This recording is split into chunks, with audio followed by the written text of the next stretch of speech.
the most that I've paid. Getting a little weirded out and worried. I don't really know where I'm going. There's no one around. Most common questions that I get.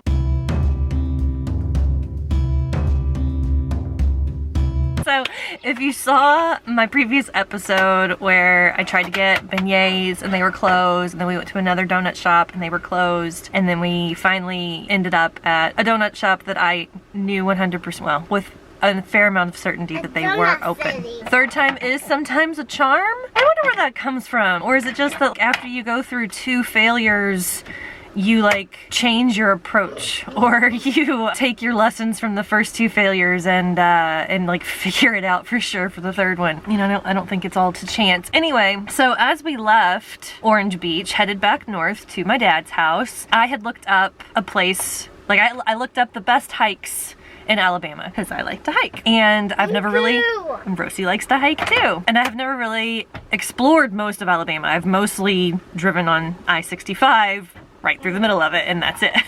So I found several amazing, beautiful places to go to. One of them is Bankhead National Forest.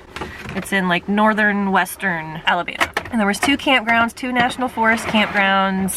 I looked at them online yesterday morning, and I couldn't reserve anything online, which isn't completely abnormal. So I just went. And it's December, you know, we're a week away from the solstice, so the days are really short. Here on Central Time, it gets dark at like, gosh, sometimes it feels like it's dark at noon, right? But it's actually like 4:30 or so in the afternoon, which is still so early. So I'm driving into a part of Alabama that I've never been to. It's dark, the roads are windy. I don't really know where I'm going. You know, I'm following my Google directions, and there's no signs. Like, there's no signs for camping ahead, no signs for national forest ahead, and I'm like, you know, getting a little weirded out and worried, I guess. We get to the end of the road, and it is the national forest. There's a national forest welcome sign and everything. There's a little hut, there's a little building, and everything is completely dark. Everything's completely dark. There's no one there. There's no one around. And there's a sign on the little hut that says camping closed. And I was like, so being as it was at the end of a really long road and there was no one around, I probably could have just parked, blocked up the windows, and stayed. No one would have known the difference. I hope y'all can still hear me over the castle music. And maybe that would have been the best choice. I don't know. So I stopped and I pulled up the Google again, and I Googled campgrounds near me. There was lakeside cabins and RV park or something like that. So it was about 17 minutes away. It was about 17 minutes away. So we drove over there. Again, dark roads, no lamps, no street lights, middle of nowhere. So we get there, and first there was a dog barking. Like, I don't know, the junkyard dog like comes to mind, like a guard dog, and it's not on a leash, and I can see it's roaming around. It's like a yellow lab or something, so I'm sure it's not that vicious, but definitely a guard dog, definitely barking. Could have been the neighbors, I don't know. There's a couple of RVs in the parking lot, or like parked, and there's like little, I'm sure what they call cabins, and there was a lake right there. I'm sure it's beautiful. Again, at nighttime you can't see anything. So we pull in there, and there's a big like metal building that has a phone number on the side, because there's no lights, there's no one around. I call the number and no one answers, and Rosie has to pee, so we go to the bathroom. We kind of stretch a little bit, and I'm deciding what to do, because again, I'm like, well, there are people here, you know, and I'm not gonna get outside where there's a dog running around off a leash, and I'm not gonna go knock on doors of RVs that I don't know who's inside, you know, anything like that. But there at least are people around, which generally gives me a little bit of comfort. So I thought about just staying there, you know? I thought about just boarding up the windows and staying there. Called the number again, no one answered again. So I looked up the campground that we stayed at on the way headed south, and I was like, I know that place is open. I know that there's people there, and even if they don't have any spots available, they'd probably at least just let me park, you know, just park in a spot and stay the night.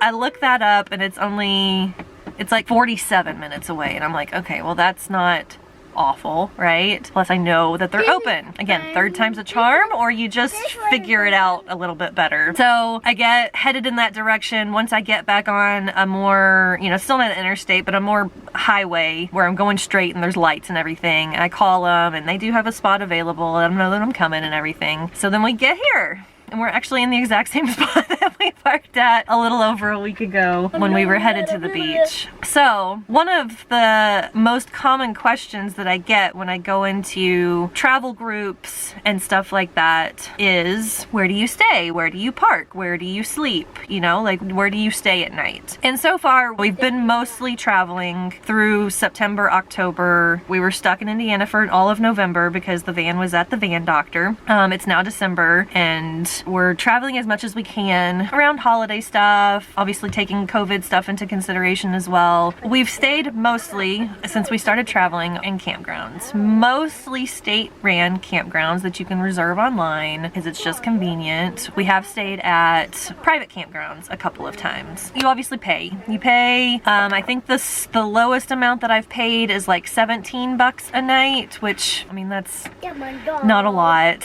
And I think the most that I've paid was in Michigan, and that was about $33 a night, I think. This spot is actually really nice because it has full hookups, which means you can plug in your electric, you could plug in your sewer and hook up to water all from your site. I never do that, but that type of setup is usually pretty expensive. But here it's like $32 a night, I think. So that's not bad. I think most of these RVs that are here that I'm looking at right over there, I would imagine they're here pretty much full time, or at least longer term than one night, obviously. So that's an option. You know, there are state park and national park and national forest campgrounds. There's campground, like public campgrounds all over the place that are generally fairly inexpensive. They're even less expensive if you go to a non-electric site. So where people would normally just tent camp, where you can't plug in. Those are often between like $15 and $25 a night, depending on where you are. All of these prices will be higher in like really nice places like Yellowstone or something, or Yosemite, for example. I'm sure they're more expensive there. Other options are Hipcamp, which is an app that's kind of like Airbnb for camping.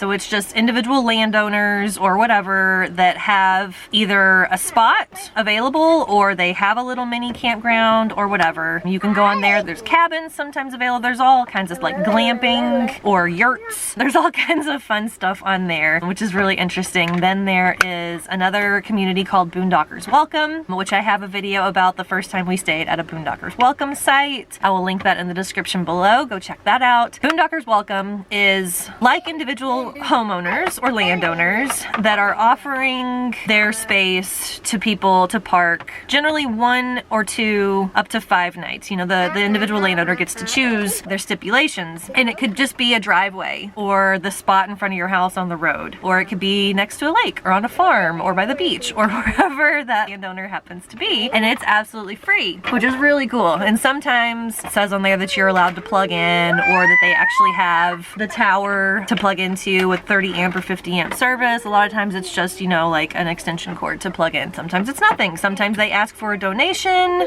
if you're plugging in. Sometimes they don't. We've only stayed at one so far, and it was great. Like I said, I did a whole video about it, but it was by a lake. It was a family. They were there for the first night and not there for the second night. They took us out on their boat.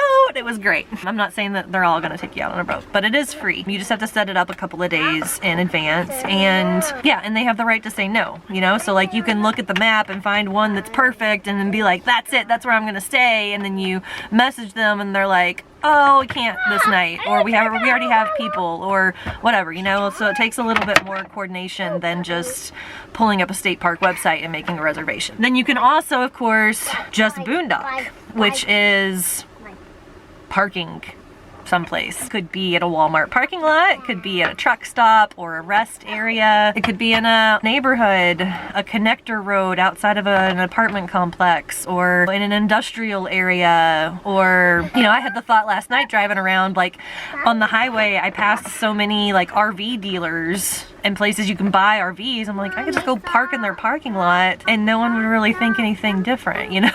Like they would think, oh, there's just a new, yes baby. They would just think it was a, you know, a new RV in the parking lot that's gone in the morning.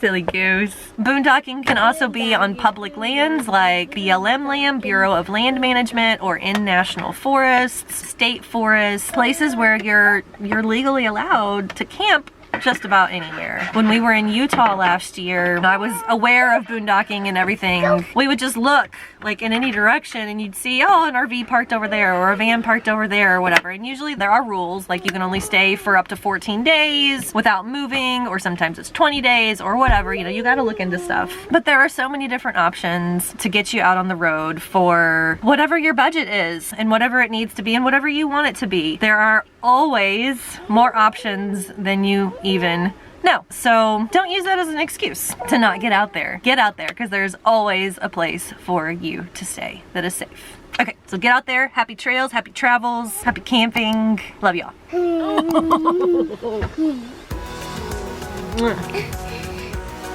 You've got chocolates on your faces.